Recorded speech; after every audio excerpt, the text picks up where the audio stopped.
acho que antes, até se você quiser retomar na questão dos riscos psicossociais, eu queria só até usar de novo o seu paralelo histórico, que eu acho que é super interessante. Acho que uma forma da gente olhar para isso, até traduzir dentro das organizações, por que é tão importante a gente falar dos riscos psicossociais, eu queria desenhar um cenário. Vamos voltar lá para a Revolução Industrial, em que a gente tinha pessoas trabalhando 16 horas por dia, em regimes assim absurdos, crianças, mulheres grávidas, às vezes parturientes, inclusive, tem muitos relatos horríveis de questões das pessoas absorvendo toda aquela coisa da fumaça. Imagina se a gente hoje vê cidades que são muito poluídas, imagina na Revolução Industrial, que a gente não tinha nada de tecnologia voltado para esse ponto.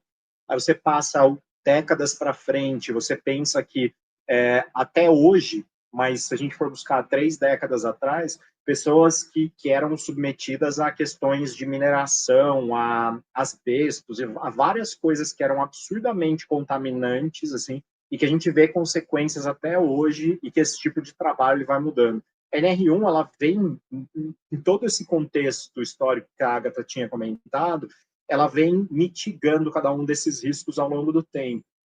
E a gente chega nesse momento a falar de uma coisa que parece quase uma nuance, né? Se a gente falar assim, nossa, a pessoa que respirava ali o pó de mineração, que era uma coisa absurda e que as pessoas desenvolviam câncer em coisa de 10 anos, ou às vezes menos E até. doença Hoje, você pega, né, Lucas? A doença está lá, exatamente. diagnosticada, é física, né? Perfeito. E hoje a gente está falando da questão dos fatores psicossociais, que parece uma coisa muito mais sofisticada nesse aspecto.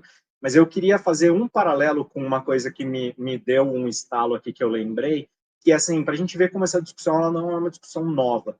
Na década de 70, tem um livro fantástico, quem se interessa por sociologia, antropologia, eu acho que é muito legal, que chama A Corrosão do Caráter. É um livro do Richard Sennett, que é um sociólogo, e ele escreve um livro fantástico falando sobre o peso que o trabalho, e aqui o trabalho eu estou falando, não estou falando emprego, tá? Estou falando trabalho como um tema social, como ele impacta a vida das pessoas, especificamente nessas questões psicossociais. Ele faz uma análise fantástica.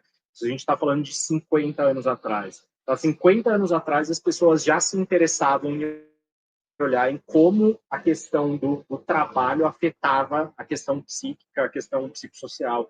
Então, é muito importante que a gente chegue nesse momento agora e que a gente consiga entender que todas essas camadas, a gente está acostumado agora a se usar 2 termos aqui, e todo mundo vai saber, gatilho, isso aqui me deu gatilho, ou pico de estresse e tal, são coisas que a gente já fala hoje em dia. Que bom que a gente traz esse linguajar aqui para dentro, que bom que a gente olha para esse tipo de subjetividade.